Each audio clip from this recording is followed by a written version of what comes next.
Le jour de mon mariage, mon frère Cruel m'a traité comme une demi-sœur, tandis que ma belle-sœur Cupide a exigé mon collier de diamants de 20 000 $. Lorsque j'ai refusé, mon frère m'a giflé en criant « Comment oses-tu refuser ?» À ma grande surprise, mes parents se sont rangés de son côté, le cœur brisé et furieux. J'y suis parti, mais j'avais un plan.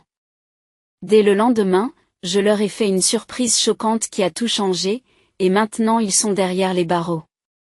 Vous ne croirez pas ce qui s'est passé ensuite. Je m'appelle Maya, et si vous vous demandez par où commencer, je suppose que tout commence à Chicago, dans une maison qui n'a jamais été tout à fait la mienne, bien que j'y ai vécu toute ma vie. C'était une maison pleine de rires et de disputes, de chaleur et de négligence, avec 2 parents, Richard et Sandra, et un frère aîné, Ethan. Dès l'extérieur, nous semblions être la famille parfaite, mais derrière les portes closes, il était toujours clair qui était le favori.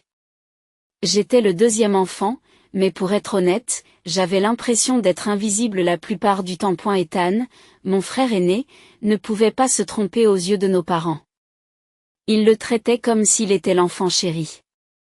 Il était leur fierté et leur joie, celui sur lequel ils se concentraient. Moi, en revanche, je devais tracer mon propre chemin, non pas parce que j'étais indépendante ou forte, mais parce que j'étais souvent ignorée. Elle rentrait à la maison avec ses bulletins de notes, couverts d'éloges par nos parents, et je recevais une petite tape dans le dos et un bon travail qui était dit plus par obligation que par véritable fierté. Nous n'étions pas une famille riche, mais mon père, Richard, s'est bien débrouillé en dirigeant une petite entreprise après avoir obtenu un diplôme en commerce.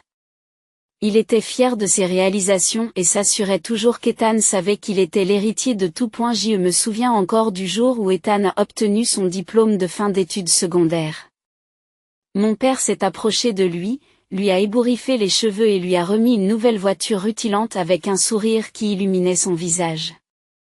Ethan était l'aîné et il représentait leur avenir. Lorsque le moment est venu pour moi d'obtenir mon diplôme de fin d'études secondaires, je m'attendais à quelque chose de similaire, peut-être pas une voiture, mais quelque chose qui montrerait que mon dur labeur avait compté.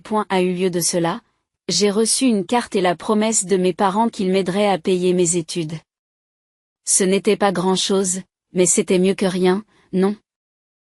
Mais je n'arrivais pas à me débarrasser du sentiment que j'étais toujours traitée comme une moins que rien. Mes parents pensaient que les filles n'étaient que des membres temporaires de la famille. Une fois mariés, nous étions censés partir et entrer dans le monde de notre mari. Ethan, en revanche, avait toute leur attention. Pour eux, il était celui qui poursuivrait l'héritage familial. Alors je suis partie. Je suis partie à la recherche de quelque chose pour moi, quelque chose qui n'était pas lié aux attentes de mes parents. Je suis allée à New York pour étudier, déterminée à faire quelque chose de ma vie et à leur montrer que je n'étais pas seulement la fille négligée. J'ai travaillé dur. J'ai étudié la gestion d'entreprise et j'ai trouvé un emploi à temps partiel pour m'aider à payer mes études. Ce n'était pas facile, et il y avait des nuits où je me demandais si cela en valait la peine. Mais chaque fois que je pensais à rentrer chez moi, je me souvenais de la façon dont il me traitait. J'étais toujours le second d'Ethan, et j'ai continué à aller de l'avant. De temps en temps, mes parents m'appelaient. Ils n'ont jamais été très doués pour garder le contact. Mais ils appelaient juste assez pour me rappeler que j'étais leur fille, même s'ils ne le montraient pas vraiment. Ethan, lui, c'était une autre histoire. Mon père et ma mère parlaient constamment de lui. J'ai entendu parler de ses progrès dans l'entreprise que mon père dirigeait, de la façon dont il allait devenir la prochaine grande vedette. Il parlait toujours de lui comme s'il était destiné à la grandeur. Cela me faisait mal, mais j'essayais de ne pas le montrer. Puis vint le jour qui changea tout. Ethan m'a appelé un soir, la voix pleine d'excitation.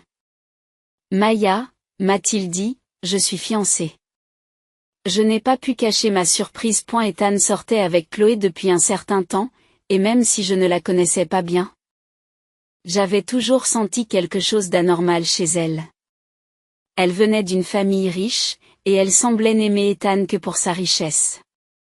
Mais Ethan était éperdument amoureux. Et elle ne le voyait pas, mais moi je le voyais. Je me souviens de la première fois que j'ai rencontré Chloé. Elle était tout ce que je n'étais pas.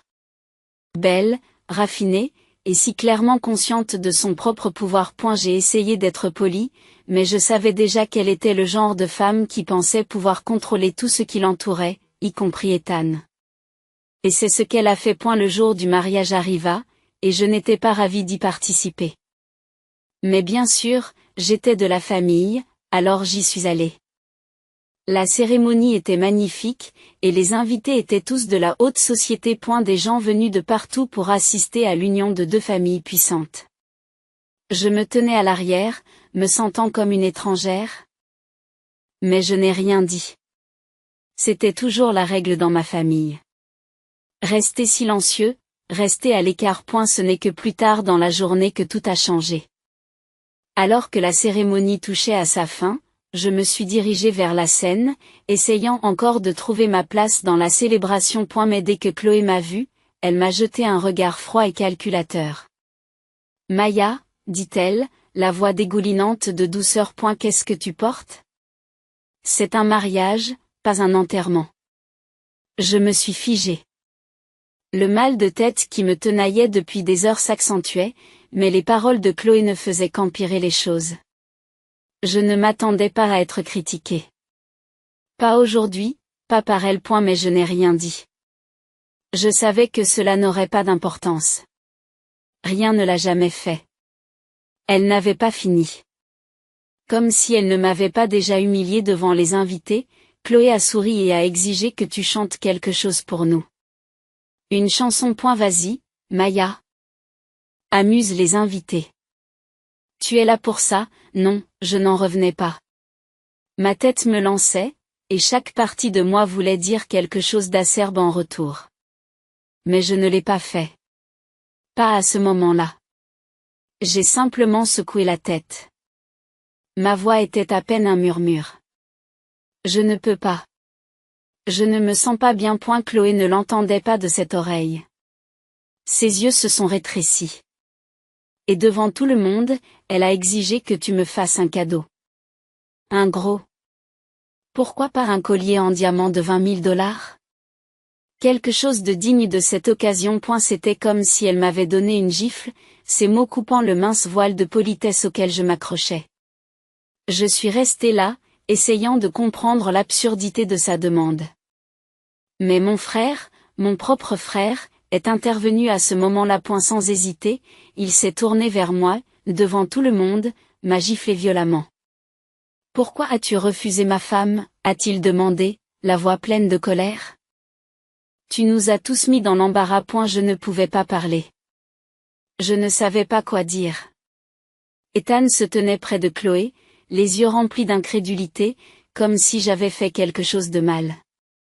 Quant à mes parents, ils restaient là, à soutenir Ethan en silence. Je me sentais humiliée, et pas seulement par Chloé et Ethan, mais par mes propres parents qui, comme toujours, l'avaient préféré à moi. Ils m'ont ordonné de quitter la maison, comme ça, ma place dans leur monde a disparu.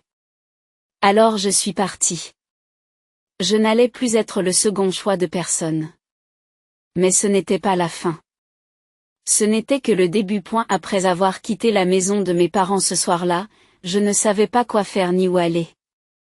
Tout mon univers s'était effondré en quelques heures. La famille que je croyais connaître venait de se ranger du côté de Chloé, une femme qui ne se souciait pas d'eux, et encore moins de moi. Et la gifle d'Ethan. Les mots qui piquaient comme du poison et les visages froids et indifférents de mes parents, tout cela m'a frappé en même temps. Et je me suis sentie plus seule que jamais dans ma vie. J'ai quitté le mariage plus tôt que prévu, réussissant à peine à me retenir.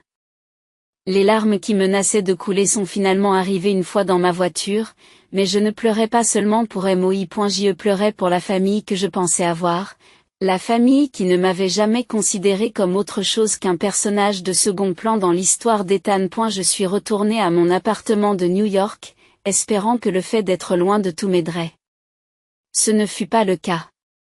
Le silence dans mon appartement était assourdissant. Pendant des jours, je n'ai pas pu me concentrer sur quoi que ce soit. Je ne faisais que repasser les événements dans ma tête. La gifle d'Ethan, la froideur de mes parents et la manipulation de Chloé. Comment en était-on arrivé là? Comment mon frère était-il devenu si aveugle? Et comment mes parents, ceux-là même qui m'avaient élevé, étaient-ils devenus si désireux de me tourner le dos? Je me sentais trahi de toutes les manières imaginables. Puis, quelque chose s'est brisé en moi. J'ai réalisé que je ne voulais pas simplement m'éloigner de tout cela. Je ne voulais pas simplement oublier. Je voulais me venger. Je voulais révéler à Chloé ce qu'elle était vraiment. Il ne s'agissait pas seulement de me venger d'elle. Il s'agissait de prendre le contrôle de ma vie, de m'assurer que la vérité éclate. Je ne pouvais pas le faire seul, cependant. J'avais besoin d'aide. Et c'est là que j'ai tendu la main à Rachel. Rachel était mon amie la plus proche depuis l'université. Nous avions tout partagé au fil des ans. Nos rêves, nos déceptions, et tout ce qu'il y a entre les deux. Quand je lui ai raconté ce qui s'était passé, elle était furieuse. Maya, tu dois faire quelque chose. Tu ne peux pas les laisser s'en tirer comme ça, dit-elle, la voix pleine de conviction. Je sais que tu t'es toujours tenue, mais cette fois, c'est différent. Je savais que Rachel avait raison. Mais comment pouvais-je agir? Chloé m'avait fait me sentir petite et faible, mais au fond de moi, je savais que je n'étais ni l'une ni l'autre de ces choses. Je devais trouver un moyen de me défendre. Rachel m'a aidé à engager un détective privé. Nous savions que nous devions découvrir rapidement la vérité sur Chloé. Elle n'était pas juste une femme gâtée qui voulait attirer l'attention. Elle était bien pire. Je n'étais pas sûre de ce que j'allais trouver, mais je savais que je devais savoir. Je devais être sûre de qui elle était vraiment avant de pouvoir la dénoncer. Pendant des semaines, l'enquêteur s'est penché sur les antécédents de Chloé. Cela n'a pas été facile. Elle avait des relations. Était riche et bien protégée. Mais après ce qui m'a semblé être une éternité, nous avons finalement obtenu les informations dont nous avions besoin. Chloé était impliquée dans des activités illégales, des trafics de drogue, des fraudes et d'autres affaires louches. Sa richesse ne provenait pas seulement de sa famille. Elle avait bâti son empire sur le mensonge et la manipulation. Au début, j'avais du mal à y croire. Et la femme qui nous avait humiliés, moi et ma famille, était une criminelle. C'était esséurant de penser qu'Ethan, mon frère, avait été aveugle à tout cela. Et elle ne savait pas. Mais il devait le savoir maintenant. Je ne pouvais pas la laisser continuer à le contrôler, lui ou n'importe qui d'autre d'ailleurs. Avec les preuves en main, je n'ai pas perdu de temps. J'ai contacté les autorités et leur ai tout remis. La police a commencé son enquête, en l'espace d'une semaine. Chloé a été arrêtée pour fraude et délits liés à la drogue. C'était un soulagement de voir son visage aux informations, menottée, emmenée devant une foule. Enfin, les gens allaient la voir pour ce qu'elle était vraiment. Mais même si le poids s'est envolé de mes épaules, je ne pouvais pas oublier la seule chose qui me hantait encore. Le fait qu'Ethan n'avait aucune idée de ce qui se passait réellement. Comment pouvais-je lui dire la vérité? Comment lui faire comprendre ce que j'essayais de lui dire depuis si longtemps? Le choc s'est produit quelques jours après l'arrestation de Chloé. Ethan m'a appelé. Sa voix était plus calme que d'habitude et il y avait une hésitation que je n'avais jamais entendue auparavant. Maya, m'a-t-il dit, je ne sais plus que croire. J'ai été tellement aveugle. Elle m'a toujours menti. Pour la première fois depuis longtemps, j'ai entendu la vulnérabilité dans sa voix. Mais cela ne m'a pas rassurée. Le mal était fait. Chloé avait déjà tout déchiré. Ethan m'a dit qu'il allait demander le divorce. Je ne savais pas si je devais me sentir désolée pour lui ou fâchée qu'il ait fallu tant de temps pour qu'il voie la vérité. Et puis, quelques jours plus tard, quelque chose d'inattendu s'est produit. Ethan s'est présenté à mon appartement. Il se tenait là, l'air perdu, comme s'il ne savait pas par où commencer. Maya, a-t-il dit, ses yeux rencontrant les miens avec un regret sincère. Je suis vraiment désolé. Pour tout. Je n'ai rien vu. Je ne l'ai pas vue. Pour ce qu'elle était. Et je ne t'ai pas vu non plus. J'ai été tellement pris dans mon propre monde que je n'ai jamais prêté attention à ce dont tu avais besoin. Je les regardais fixement, ne sachant pas quoi dire. Une partie de moi voulait crier pour lui dire à quel point il m'avait blessé. Mais une autre partie, peut-être celle qu'il aimait encore, malgré tout, a simplement hoché la tête. Je suis désolé, a-t-il répété. Je ne mérite pas ton pardon. Mais j'espère qu'un jour, tu pourras trouver dans ton cœur la force de me pardonner. C'était un début, mais le pardon n'allait pas venir facilement. Pas encore. Même après les excuses d'Ethan, quelque chose en moi avait changé.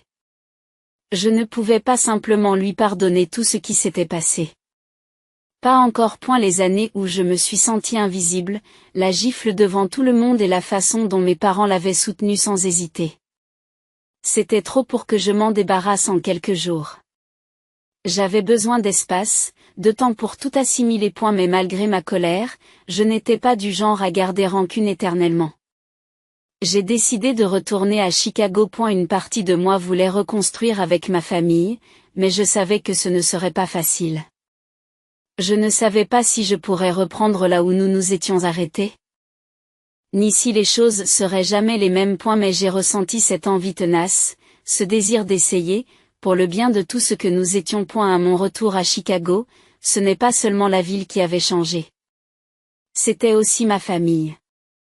Mes parents, Richard et Sandra, étaient toujours les mêmes à bien des égards. Ils avaient essayé de dissimuler leurs erreurs, faisant comme si rien ne s'était passé. Mais j'ai vu clair dans leur jeu. Ils n'avaient pas vraiment compris la profondeur de leur erreur, ni la douleur que j'avais endurée. Malgré tout, j'ai essayé de faire la paix. Pour moi, pour eux et pour les années que nous avions passées ensemble avant que tout ne s'écroule. Ethan, quant à lui, était différent maintenant. Il avait l'air plus vieux, comme un homme qui avait traversé une tempête. Son visage avait les mêmes traits, mais ses yeux étaient assombris par le regret. Il n'était plus l'homme fier et confiant qu'il avait été. Le poids de la vérité l'avait brisé. Et même si je voyais qu'il essayait, je n'étais pas sûr que cela suffirait un jour. Il n'a pas fallu longtemps pour qu'Ethan et moi commencions à parler davantage. Lentement, prudemment, nous avons commencé à reconstruire notre relation. Mais elle était encore fragile. Et la confiance avait disparu, brisée par tout ce que Chloé avait fait et par les années de négligence que j'avais endurées. Mais nous avons essayé. Je voulais croire que nous pouvions guérir, mais je n'étais pas sûre de pouvoir lui faire confiance à nouveau. Puis vint le moment le plus inattendu. Après tout ce qui s'était passé, mes parents ont essayé d'arranger les choses. Ils se sont excusés pour la façon dont ils m'avaient traité pendant toutes ces années et ont promis de faire mieux. Ce n'étaient pas des excuses parfaites, mais c'était un début. Je pouvais voir qu'ils essayaient, et cela signifiait quelque chose. Mais alors que je pensais que les choses allaient revenir à la normale, mon téléphone a sonné un jour. C'était Rachel, et je pouvais entendre la panique dans sa voix. Maya, il faut que tu viennes. Il y a quelque chose que tu dois savoir. Je me suis précipitée chez elle, déjà inquiète de ce qui pouvait se passer. Lorsque je suis arrivée, Rachel n'a pas perdu de temps. Tu ne vas pas le croire, dit-elle, les mains tremblantes. Chloé est en liberté sous caution. Elle a utilisé toutes ses relations pour renverser la situation. Elle répand des mensonges sur toi, Maya. Elle dit à tout le monde que c'est toi qui es derrière tout ça, que c'est à cause de toi que tout s'est écroulé. Je ne pouvais pas croire ce que j'entendais. Chloé se battait encore. Elle essayait toujours de me détruire. Même après tout cela, mon cœur battait la chamade. Je l'avais démasquée pour ce qu'elle était vraiment, et maintenant elle retournait la situation contre moi, essayant de faire de moi le méchant de l'histoire. Rachel m'a regardée avec inquiétude. J'ai vraiment peur pour toi, Maya. Les gens commencent à la croire. Même certains membres de ta famille remettent tout en question. Le poids de ces mots m'a frappé comme une tonne de briques. Chloé n'essayait pas seulement de ruiner la vie d'Ethan. Elle en avait maintenant après la mienne aussi. Elle manipulait tout, transformant la vérité en son propre récit tordu. Je savais que je ne pouvais pas laisser faire ça. À ce moment-là, j'ai compris quelque chose. Peu importe ce que j'avais fait, peu importe ce qu'Ethan ou mes parents avaient dit, j'étais seule dans cette histoire. Chloé avait déjà tout empoisonné, et maintenant c'était à moi de me défendre pour de bon. La bataille n'était pas terminée. En fait, elle ne faisait que commencer. La pression que Chloé exerçait sur moi était insupportable. Elle n'était plus seulement une partie distante de mon passé. Maintenant, elle se battait pour tout me prendre. Les mensonges qu'elle répandait, les manipulations, tout ce qu'elle faisait. Tout cela ressemblait à une bataille à laquelle je n'étais pas préparée. Mais je n'allais pas la laisser gagner, pas après tout ce qui s'était passé. La première chose que j'ai faite a été de tendre à nouveau la main à Rachel. Elle était mon soutien, mon roc, et je savais que je ne pouvais pas faire ça sans elle. Ensemble, nous avons élaboré un plan. Je ne pouvais pas me contenter d'attendre et d'espérer que les choses s'arrangent d'elles-mêmes. Si Chloé essayait de me détruire, je devais faire éclater la vérité, laver mon nom une fois pour toutes. J'ai commencé par rassembler tout ce que je pouvais. Les preuves de l'enquêteur, tous les rapports de police et les choses que Chloé avait dites, tout ce qui pouvait prouver qu'elle mentait. Mais il ne s'agissait plus seulement de montrer aux gens le vrai visage de Chloé. Il s'agissait de prouver que ma famille, malgré ses erreurs, avait une chance d'être à nouveau entière. Je ne pouvais pas tout réparer, mais je pouvais me battre pour ce qui était juste. Et puis tout a basculé. C'était un soir, après une longue journée passée à rassembler des preuves et à parler à des avocats. Lorsque mon téléphone a sonné, j'ai regardé l'écran et j'ai vu le nom d'Ethan. Je me suis figée un instant. Je ne savais pas trop à quoi m'attendre. Nous avions parlé un peu, mais ce n'était jamais facile. Et elle s'était excusée, mais je n'étais toujours pas sûre de pouvoir lui faire confiance. J'ai répondu au téléphone, d'une voix calme. Ethan ? Maya, dit-il, l'air fatigué mais déterminé, j'ai pris une décision. Je sais que je t'ai fait du mal. Je sais que j'ai tout gâché et que je ne peux pas revenir en arrière. Mais je veux arranger les choses. J'ai demandé le divorce. Chloé ne fait plus partie de ma vie. Je vois maintenant ce qu'elle est vraiment et je vois comment je t'ai traité. J'ai été choquée. Les mots étaient exactement ce que je voulais entendre. Mais je ne savais pas quoi ressentir. Une partie de moi voulait le prendre dans ses bras pour lui dire que tout irait bien, mais une autre partie, celle qui était encore en train de guérir, ne savait pas comment laisser tomber le passé. Mais alors que je me tenais dans mon appartement et que j'entendais mon frère se défendre, j'ai senti que quelque chose changeait. Peut-être avais-je raison depuis le début. Peut-être, juste peut-être, que les choses pourraient s'améliorer. Je suis désolé, Maya, dit-il, la voix pleine de regret. J'aurais dû le voir plus tôt. J'aurais dû te croire. J'ai été un imbécile. Et je sais qu'il est trop tard, mais j'espère que tu pourras me pardonner un jour. Le silence s'est installé entre nous pendant un moment. Je ne savais pas si le pardon viendrait tout de suite, mais je savais que c'était un début. Un vrai début. Il n'était pas un frère. J'avais cru qu'il l'était, mais il essayait. Pour la première fois depuis longtemps. J'avais l'impression qu'il comprenait. Quelques jours plus tard, Ethan s'est présenté à mon appartement. Cette fois, je n'ai pas hésité. Je l'ai invité à entrer. Nous avons parlé, vraiment parlé pour la première fois depuis des années. Je pouvais voir l'homme qu'il était devenu, et même si je n'étais pas encore prête à lui faire entièrement confiance, je pouvais voir qu'il essayait d'arranger les choses. Cela m'a suffi pour commencer à guérir. Mais la plus grande surprise est venue après cela. Quelques semaines plus tard, le nom de Chloé a de nouveau fait la une des journaux. Cette fois, c'était pour de mauvaises raisons. Elle a été arrêtée pour fraude et trafic de drogue. Les autorités ont tout reconstitué. Et la vérité avait fini par éclater. Les activités criminelles de Chloé ont été dévoilées et le monde l'a vue pour ce qu'elle était vraiment. Je n'ai pas pu m'empêcher de ressentir un certain soulagement. Pour une fois, je n'étais pas le méchant. Pour une fois, Chloé avait perdu. Et le meilleur, c'est qu'Ethan était libéré d'elle. Il n'était plus piégé dans son monde de mensonges et de manipulations. Le monde avait finalement vu à travers sa façade, et les dommages qu'elle avait causés étaient en train de s'effilocher. Alors que j'étais assise là, à regarder les conséquences de tout cela, j'ai réalisé que le voyage n'avait pas seulement consisté à exposer Chloé à la vue du monde entier. Il s'agissait de me retrouver, de récupérer ma voix, ma force et mon avenir. Maya n'était plus la fille négligée. Maya était quelqu'un qui s'était battu dans les moments les plus difficiles et qui était sortie plus forte de l'autre côté. Aujourd'hui, alors que j'envisageais la possibilité de reconstruire ma famille, je savais que ce ne serait pas facile. Mais j'étais prête. Prête à affronter la suite des événements avec mon frère, ma famille, surtout, avec moi-même. Le passé ne peut être défait, mais il m'a façonné. Et maintenant? J'étais prête à aller de l'avant. Je n'étais plus la seconde aux yeux de quiconque, mais je me tenais debout, sans peur et fière.